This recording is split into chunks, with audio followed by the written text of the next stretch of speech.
Well, hello. I thought I would ramble babble at you a bit here. This is going to be maybe a little bit of a long one because I feel like I'm in the zone. I woke up fresh and I got things to say. I wake up so clear, so crystal clear on different themes that are kind of emerging in the both, my own psyche and in the what we do call the collective consciousness or consensus reality kind of psyche, right? So, what are some themes that are being pushed out and shoved down our throats lately, feels like? Um, Gaslighting. Just gaslighting from all angles. Just the Masonic gaslighting, the demonic gaslighting, people who think they're, in the right, or whistleblowers, or, exposing truth, when in fact they're also probably pretty fucking scrambled in their own ego and everything. What I mean by that? Well, the question I've gotten, or that's arisen twice this week, once through a client and once through something I scrolled and saw, is how do you know when it's your intuition versus, your trauma? And it's like, first of all, I kind of think it's a dumb question personally, but I don't, we say there are no dumb questions. It's good for people to be curious. I guess, I mean, I feel it's so obvious, but again, I've learned discernment over, yeah, like 3 decades of doing this work, because I started in my 20s, like mid 20s, to dabble with, the occult and learning about these things and not even knowing why it was called the occult, thinking that was just an innocent name rather than a sinister one. But I was curious. I had, with my Catholic upbringing, I wanted to see what other belief systems were out there because I didn't ever really resonate to the Catholic one. Even since I was 6, I was kind of rolling my eyes and huffing and puffing in this pew, looking at the priest, and just feeling he was a liar, and whatever he was saying was like not truthful, and I just couldn't fathom it. So, I do believe there are a lot of people who are well-meaning, who are caught up in religious programming, and they don't even know that they're brainwashed or that they're hijacked, mentally. They're seeking comfort. That's what I remember talking to my dad about it, because he was very religious, but also pretty secular. He was a superintendent of a school system, so he had a lot of variables to deal with on the daily. Quite a leader in the community, a genuine leader, not someone who would, you know, be comparing himself to Elvis, shall we say? Absurd. Uh, Yeah, so how do you know it's your intuition? And then another question I get is, how do you know when you're with the right one? And that one's easy. I'm always like, well, you're with them and you're having fun. You're not questioning it or going to someone with psychic gifts and asking them to verify. You're not crying about it to a psychic. You're not in doubt. You're not in any kind of fear. You're not in any kind of insecurity, because if it's the right one for you, you won't feel fear. You'll just feel comfort and you'll feel safety. Okay. And the same goes for messages from spirit versus, messages from the dark side of spirit that are meant to derail you, delay you, or confuse you, or to, keep you in the brainwashing program. So here's what I want to say about hypervigilance. Such a Masonic psychological mindfuck word, hypervigilance. So they want to say that you're paranoid and hypervigilant because of your traumas that they inflicted? That's a convenient word, isn't it? It's so dumb. So that's a psychology word. Intuition is a spiritual word, and the difference between them is like the difference between night and day. It's vast. And so you'll feel in your body a sense of peace, a sense of expansion, a sense of being able to breathe deeply and easily when it's a message that is for your highest and best good. When it is intel that is, trying to, confuse you or make you doubt yourself or diagnose you or judge you in any way, shape, or form under the guise of being helpful, it's wrong. It's just wrong, and you don't want to incorporate that or integrate that. You want to leave that where it is in someone else's ego. So, for example, whenever anyone says you're just hypervigilant because of your trauma, you're not intuitive, I think, you're a gaslighter and you're trying to get me to doubt my intuition, which has proven true over and over and over again, over thousands of people and several decades, right? So then that person can say, well, you've always been off. You've always been crazy. You've always been delusional. You've always been insane. No, because I have anecdotal lived evidence to the contrary. I have dreams that have come true in 3D. I have predictions that have come true in 3D, like more than I could possibly count.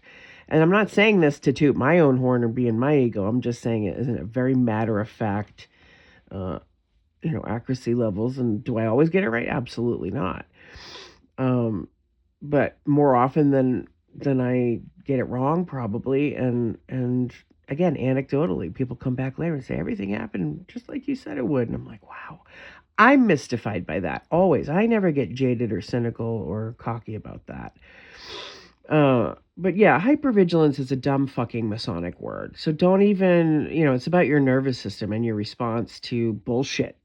So your bullshitometer and your bullshit detector, yeah, it might come from pattern recognition, which is what I really wish we would start calling conspiracy theorists as pattern recogniitionists. Oh, I've seen and felt this bullshit before. I've seen and felt this kind of control freak narcissist damage from someone. I felt this vibe. I felt this energy. I felt this, stomach ache or my throat locking up or my face getting hot. Like, there are such things as empaths and narcissists. There is a spectrum, right?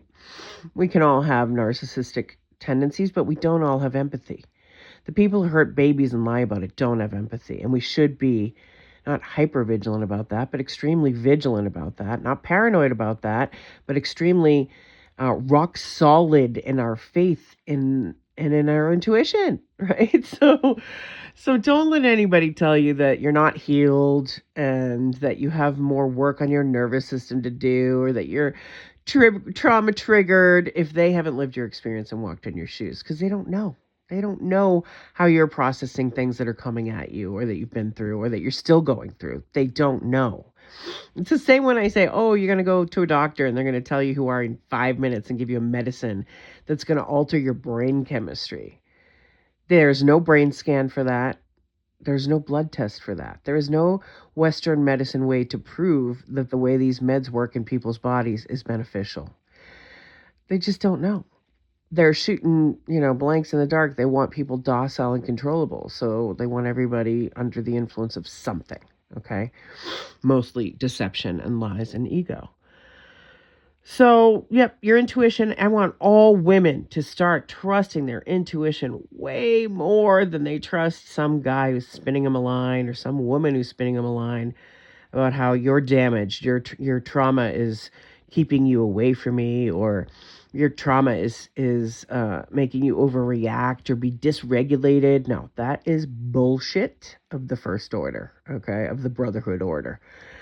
So yeah, hypervigilance, any of these words that are emotional regulation that are sort of not trauma informed actually, and harmful and dangerous, and again, egoic, and somebody who may have spiritual gift jealousy because they aren't really in tune with theirs. So do you believe we all have possibility and potential for spiritual gifts? Yes, but some are more earthbound and more 3D head. Others, we were fostered with some of those gifts, whether we knew it or not, and even trained into those gifts, consciously or unconsciously. So no, don't ever discount your intuition, ever. And even if it brings a fear response to you, that's your animal self. That's your primal self that knows that something is a threat or a predator. And you're scanning for threat, yes, because of trauma. Yes, that part is true. But you're also metabolizing it and you're learning who feels good for you, who feels safe, who feels like a threat, who feels obnoxious, who feels, playful and joyful, who feels genuine. You're learning that through your own body's somatic feedback. Woo, how cool is that? That creator gave us an emotional system that is a language of spirit and a language of truth, because your emotions are your truth. People say facts over feelings, facts over feelings, facts over feelings. That's backwards, y'all. It's feelings. And then facts back up the feelings or they don't, right? So feelings are a whole freaking spiritual, beautiful language to learn. Now, you can learn it through therapy. You can learn it through moving your body. You can learn it through meditation. You can learn it through journaling. There's all kinds of ways you can learn what programming you grew up under and how to shed that, how to break that. And you can go to a therapist. You can go to a spiritual counselor, energy healer person, you can go right to your Bible, you can go to your church, your mosque, to nature. It does not matter. But if you go with a sincere wish in your heart to know, discernment of, is this for my highest and best good? That is the only question you will ever need about anything or anyone. Is this for my highest and best good? And if your body gives you a stomach ache or the sweats or something, again, like a prey would respond to a predator, then it is not for your highest and best good, because your body's wisdom is more important than anybody else's. Okay? So I think it's a disservice to throw around psychological terms about trauma oftentimes, because it benefits the perpetrators, not the people who've been uh, preyed upon or exploited. So please, please, please learn that intuition is not a dirty word. It is not a woo-woo word, and it is not something to ever discount or ever minimize or diminish or dismiss. It is your truth-ometer in your own body, and nothing could be more magical, more mystical, more practical, or more honed if you lean into it and if you develop it instead of running away from it or pretending it doesn't exist, or that you're just crazy, or that you're overreacting, or whatever, fill in the blank. No, I feel women's intuition, especially 9 times out of 10, is spot the fuck on. Okay, so don't let the patriarchy tell you need a psychological diagnosis just to be yourself. It's completely damaging, completely demonic, Masonic, and idiotic. So there you go. There's my rant for the day. I'm going to go have my tea.